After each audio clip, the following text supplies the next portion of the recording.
What's going on, guys, and welcome back to my Championships Week 3 roundup. Now, starting off with games, I want to speak about the Forest and Middlesbrough game, just quick. You would have seen it in my matchday vlog and my Let's Talk Forest last week's. But just a quick recap, Forest got the win 2-1 against the odds, basically, because everyone thought Middlesbrough were going to come to the City Ground and win. They didn't in the end. And I think as a performance, it was our best so far yet. And obviously Britt returned to face Forest. He had about 3 or 4 chances that if he was in a Forest shirt he would have put away.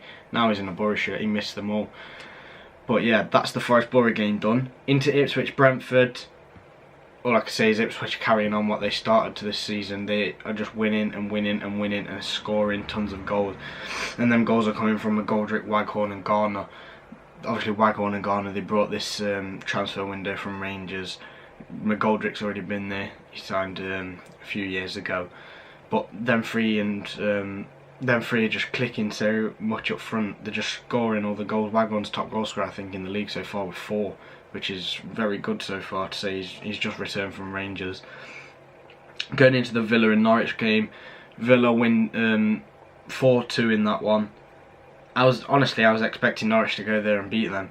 I don't know why. It was just because Villa haven't had the best of starts of the league, as most of you would know. Norwich haven't had the greatest of starts as well, like Cardiff and Ipswich and Wolves. But they've made an okay start to the league. But I thought they'd put up more of a fight. But it ends 4-2 and Hourihane gets the hat-trick in that one. And could it just show that Villa are going to start playing their best now? Because, like I said, on paper they should be winning the league, and that's why in my championship prediction I predicted them to win the league, because on paper they've got the best team in the championship, and there's no doubt about that. And they should be beating teams like Norwich, but they should also be beating teams that they should walk over everyone in the championship, but they're just not doing that. And so that needs to change. The fourth game I want to speak about is the QPR and Hull one. QPR got the 2-1 win in that one.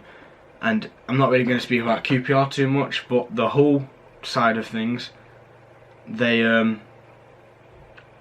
have, in my championship prediction, I predicted them like mid-table-ish. And that's why, because they're going away to QPR and losing. Now, no disrespect to QPR, because I like them as a club. They've got a decent team, but Hull's team on paper, they've still got some Premier League players in that team, and they should be going to QPR and getting the win. Not like a demolition, but they should be getting the win, and they didn't. They lost 2-1, and yeah, so Hull, they need to improve, or they could be having a disappointing season again this season. Going into the probably the game of the weekend, really, the Wolves Cardiff game. Both teams had made 100% start to the league, so someone's 100% or both of their 100% starts had to go. And it was Wolves, as Cardiff went there to the Molineux and got the 2-1 win. And they continue their 100% thing with Ipswich. But Wolves and Cardiff and Ipswich, they've made an outstanding start to the season. Just like Forest have, kind of. We're on level points with Wolves now. And yeah, so that was probably the game of the weekend as you look at it before the weekend. And it turned out to be quite decent, actually, after Cardiff got the 2-1 win. And I don't know why they're doing so well. Obviously, Neil Warnock's a very good manager. Wolves have spent stupid amounts of money, so you can tell why they're doing well. But yeah, they're not the front runners from, say, if you would have looked at it, the start of the league, just looked at teams on paper, you'd have put Wolves up there, but not Cardiff, definitely not. Going into the last game, it is the Sunderland v Leeds. Leeds went to Stadium of Light and got the 2-0 win against Sunderland.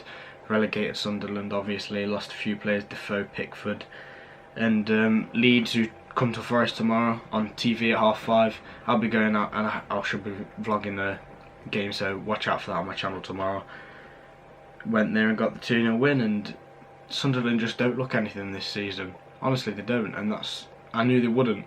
A lot of teams expect the teams that come down from the Premier League to go straight back up, but that's not the case. As we've seen that with Villa last year, it doesn't happen. This league is too hard to get out of, and Sunderland has finally like feeling that, well, yeah, like knowing what that feels like, because there was some of their fans was taking the mick out of Newcastle when they came down, and then because they lost quite a few games last season, they thought they weren't going to come straight back up to the Premier League, but they did. They won the league. Now it's time for Newcastle fans to laugh at the Sunderland ones, because they find out how hard the Championship is this season, and it is literally the hardest league to get out of, whether it's relegated or promoted. It's just so hard to get out of. But going on to the transfer side of things quick, Snodgrass to Villa is so nearly done, apparently, according to all transfer sites. It's going to be a loan deal for the season from West Ham. Obviously, at Hull, he was a great player, moved on to West Ham. He hasn't been given the chance really, because his first couple of games he disappointed. I think he got injuries, etc. So you can't really blame him for that side of it, but when he's had the chance to perform, he just hasn't, and I don't think he's gonna like perform in the Premier League. So that's why he's gonna drop down to the Championship with Villa and come on a loan deal. Chris Wood leaves Leeds for Burnley. I think it was about 15 million. He went for 15-16 million-ish. A lot of money being spent in the Championship this season. But what you get from Wood is powerhouse. He holds the ball up, he can score goals, he can bring other players into play. He's a good player, and I just want to see if he can do it in the Premier League. Obviously he played for Leicester, didn't really get the chance there to perform in the Premier League, so he came to Leeds doing well, and then obviously Burnley's brought him now. Going to the third transfer, Borough, Middlesbrough want Jota. They've had a 4.5 million bid rejected from Brentford. I think if Assombalonga and Wood are going for 15-16 million, then this guy's got to be at least going for 10 million. At least. He's a quality player. And I'm just going off. I don't know where he is, but I'm not sure.